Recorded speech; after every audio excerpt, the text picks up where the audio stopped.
WordPress থিমে plugin territory এই শব্দটার সাথে অনেকেই পরিচিত, তাই না?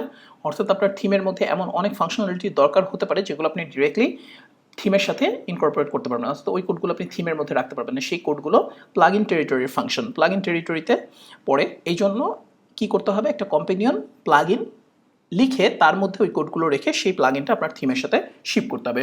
তো এই যে একটা কম্পেনিয়ন প্লাগইন আপনি লিখবেন, সেটাকে কী কী রিকোয়ারমেন্টস মেনে চলতে হবে সেগুলোই এই যে এই ডকুমেন্টটাতে স্পেসিফাই করা আছে। ওকে, সো আপনি যদি থিম এনভাটোর নতুন যে থিম রিকোয়ারমেন্টস ডকুমেন্টেশনগুলোতে যান, তাহলে এখানে দেখতে পাবেন যে ওয়ার্ডপ্রেস প্লাগইন রিকোয়ারমেন্ট, ঠিক আছে?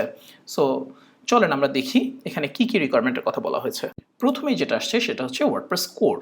প্রথমে বলা হচ্ছে যে no deprecated functions are allowed in the code base, অর্থাৎ কিনা আপনার প্লাগইনটা যখন আপনি লিখবেন তখন ওয়ার্ডপ্রেসে ডিপ্রিকেটেড ফাংশন হিসেবে যেগুলোকে মার্ক করে দেওয়া হয়েছে, হ্যাঁ, সেইগুলো কোড রাখা যাবে না। তো কোনো যদি আপনি ডিপ্রিকেটেড ফাংশন থাকেন, আপনি আলটিমেটলি দেখবেন যে ডাব্লিউপি কনফিগ ফাইলের মধ্যে যদি আপনি ডাব্লিউপিটি বা ট্রু রেখে থিমটাকে রান করান বা প্লাগইনটাকে রান করান, তখন অটোমেটিক্যালি ওয়ার্নিং নোটিসগুলো দেখতে পাবেন যে এটা ডিপ্রিকেটেড ফাংশনস। তখন সেই ফাংশনগুলোকে নতুন যে ফাংশন, ওই ফাংশনটার বদলে ওয়ার্ডপ্রেস নতুন যে ফাংশনটা দিয়েছে সেগুলো দিয়ে রিপ্লেস করতে হবে। ডিপ্লিকেটেড ফাংশন এবং ডিপ্লিকেটেড টেম্পলেট ট্যাগ কোনোটাই রাখা যাবে না। আচ্ছা, এখানে কি বলছে, admin code should be kept separate from public facing code. আচ্ছা, তার মানে হচ্ছে যে অ্যাডমিন প্যানেলের জন্য যে কোডগুলো আপনি লিখছেন পার্টিকুলারলি, হ্যাঁ, সেই কোডগুলো আউটপুট দেওয়ার আগে বা সেই কোডগুলোর আগে অবশ্যই ইজ অ্যাডমিন এই চেকটা দিয়ে নেবেন। তাহলে এটা ওয়ার্ডপ্রেস থেকে অটোমেটিক্যালি আপনাকে ইনশিওর করবে যে এখন এই মুহূর্তে ইউজার অ্যাডমিন প্যানেল দেখতে পাচ্ছে কিনা, অ্যাডমিন প্যানেল দেখছে কিনা, তাহলে তখন ওই পরের কোডগুলো রান করবে। অর্থাৎ ইফ ইজ অ্যাডমিন, তখন আপনি ধরেন পরের কোডগুলো লিখলেন, এই আর কি। All functions and classes, hooks, public global variables and database entries should be prefixed with a unique identifier. এটা নিয়ে আমরা প্রিফিক্সিং সেকশনে আলোচনা করেছি অলরেডি গতবারেরও। সো এখানেও এই একই কথা, আপনার প্লাগইনের যে স্লাগ সেটা দিয়ে আপনি অবশ্যই প্রতিটা ফাংশন, ক্লাস, হুক, তারপর ভ্যারিয়েবল এবং ডেটাবেসে আপনি যে এন্ট্রিগুলো দিচ্ছেন, ধরেন অপশনস টেবিলে হতে পারে বা নিজের টেবিলে হতে পারে, যেটাই হোক না কেন, বা নিজের টেবিল, অ্যাকচুয়ালি টেবিলগুলো অবশ্য আপনি জানেন আলটিমেটলি মানে ওয়ার্ডপ্রেসের কনফিগ ফাইলেই বলা থাকে যে কোন প্রিফিক্স দিয়ে ওগুলো থাকবে। এনিওয়ে, সো ডাটাবেসে যে এন্ট্রিগুলো হবে সেগুলো অবশ্যই এই ইউনিক আইডেন্টিফায়ার দিয়ে প্রিফিক্স করে নিতে হবে, ওকে, যাতে অন্য প্লাগইন বা থিমের কোনো ফাংশনসের সাথে সেগুলো কনফ্লিক্ট না করে। এটাই জাস্ট এখানে বলা হচ্ছে। প্রিফিক্সিং ইজ ভেরি ইম্পর্ট্যান্ট। আপনারা যদি প্রিফিক্সিং নিয়ে আরও জানতে চান, তাহলে এই যে আমাদের থিমের কোডিং রিকোয়ারমেন্ট ছিল, এখানে কোডিং রিকোয়ারমেন্টে দেখবেন যে এখানে বোধহয় এই যে প্রিফিক্সিং, এই সেকশনে আমরা আরও ডিটেইলে আলোচনা করেছি। ওকে, চলুন ব্যাকে যাই, দেখি আর কি কি আছে। ওয়ার্ডপ্রেস কোর, হ্যাঁ। সো এখানে কি বলছে, theme plugin, the plugin must use existing functions including WordPress core as much as possible instead of rolling its own. অর্থাৎ কিনা যেগুলো ফাংশনালিটি ওয়ার্ডপ্রেসে করে দেয়াই আছে, হ্যাঁ, সেগুলো যতটা সম্ভব আপনারা ইউজ করবেন। অনেকে দেখবেন যে টেক্সট ফরম্যাটের জন্য অনেক কিছু নতুন নতুন ফাংশনস লাগে, কিন্তু আপনি যদি ওয়ার্ডপ্রেসের ভেতরে ধরেন ফর এক্সাম্পল আপনি যদি এই ওয়ার্ডপ্রেসের ইনক্লুডসের ভিতর যে মনে করেন এই যে এখানে ধরেন ফর এক্সাম্পল WP ইনক্লুডস, এখানে এই যে ডিফ রিলেটেড ধরেন ডিফের পিএইচপি আছে, তারপর ধরেন ফরম্যাটিংয়ের জন্য টেক্সট ফরম্যাটিং, এই যে এখানে কোথায় জানি আছে এই ফাংশনসটা,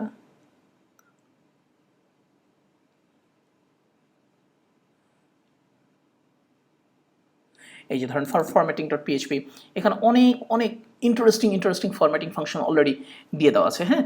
সো এই কথাই বলা হচ্ছে যে যখন আপনার লাগবে তখন আলটিমেটলি আপনি ওয়ার্ডপ্রেসের ভেতরে যে ফাংশনসগুলো আছে সেগুলো দেখেন যে ওয়ার্ডপ্রেসের কোর ফাংশন আপনার রিকোয়ারমেন্ট পূরণ করতে পারছে কিনা। যদি পারে তাহলে সেগুলোকে যতটা সম্ভব ইউজ করেন, না হলে তখন নিজের নতুন ফাংশন লেখেন। এরপরে কি বলছে, third party API call need to be aggressively cached so that further calls are not থ্রটলড। অর্থাৎ কিনা ধরেন আপনি থার্ড পার্টি কোনো একটা সাইটে বা আপনার নিজের ইয়াতেই আপনি কল করছেন, এই কলটা যদি সেম আর্গুমেন্ট থাকে, সেম কি বলা যায়, ধরেন আপনার রিকোয়েস্ট প্যারামিটারগুলো যদি সেম থাকে, তাহলে বারবার সেই থার্ড পার্টি এপিআইতে কল করার দরকার নাই। ধরেন একটা কান্ট্রির জন্য আপনি কিছু ইনফরমেশন রিট্রিভ করছেন কোনো একটা কান্ট্রি স্পেসিফিক এপিআই থেকে, তখন একটা কান্ট্রির জন্য যদি আপনি ধরেন বাংলাদেশের জন্য একটা ইনফরমেশন রিট্রিভ করছেন, তখন বাংলাদেশের জন্য যদি আবার রিকোয়েস্ট আসে, আবার তো সেই এপিআইতে কল করার দরকার নেই। ওই রিকোয়েস্টে আপনি ক্যাশ করে রাখেন, ওই রেজাল্টটা আপনি ক্যাশ করে রাখেন, যদি সেটা আপনি জানেন যে আর আপডেট হবে না বা এতটা সার্টেন একটা টাইম পর্যন্ত আপনি ক্যাশ করে রাখছেন, তাহলে হবে কি যে ওই আপনার সাইটও স্পিড ঠিক থাকবে, কারণ বারবার থার্ড পার্টি অন্য এক্সটার্নাল সার্ভিসের কাছে বারবার কল করা লাগছে না, সেগুলোকে পার্স করা লাগছে না, এক্সট্রা প্রসেস ইউজ হচ্ছে না, এক্সট্রা রিসোর্স ইউজ হচ্ছে না। এবং যেটা সুবিধা হচ্ছে যে অনেক সময় ধরেন এ ধরনের এপিআইতে এপিআই রেট লিমিট দেওয়া থাকে, থ্রটল করা থাকে, যে সেকেন্ডে বা মিনিটে অ্যাকচুয়ালি ধরেন 10টার বেশি কল করতে পারবেন না, 20টার বেশি কল করতে পারবেন না। সো এই থ্রটলটা যেন ঠিক মতো থাকে। ওকে, এই থ্রটলটা নষ্ট হয়, মানে এই রেট লিমিটের মধ্যেই যেন থাকে। আপনার ক্যাশ না করে একই এপিআই আপনি যখন বারবার কল করছেন তখন দেখবেন যে এই থ্রটল লিমিটের মধ্যে যেটা বলা আছে রেট লিমিটের মধ্যে সেটা কাউন্ট হবে। ওকে, সো আপনি অবশ্যই সেম রিকোয়েস্ট যতক্ষণ পাচ্ছেন, সেম রিকোয়েস্ট প্যারামিটার ততক্ষণ পর্যন্ত এপিআই কলগুলো ক্যাশ করে রাখবেন, এই বলা হচ্ছে আর কি। এখানে কি বলা হচ্ছে, the plugins must work with the latest released version of an advertised compatible software.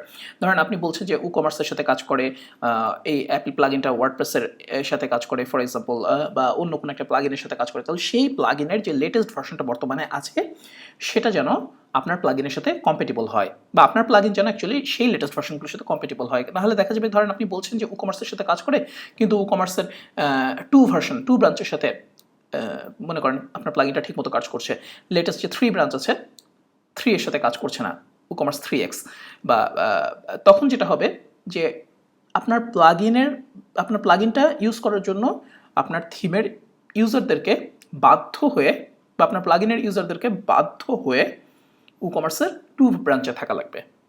সে কিন্তু 3 ব্রাঞ্চে আসতে পারবে না। তো এরকম যেন না হয় সেই জন্য বলা হচ্ছে যে আপনার প্লাগইনটা যেন, যেসব আপনি বলছেন যে যেসব প্লাগইন বা সফটওয়্যারের সাথে কাজ করে, সেগুলোর লেটেস্ট ভার্সনের সাথেও যেন ঠিকমতো কম্প্যাটেবল হয় আর কি, এই কথাই বলা হচ্ছে।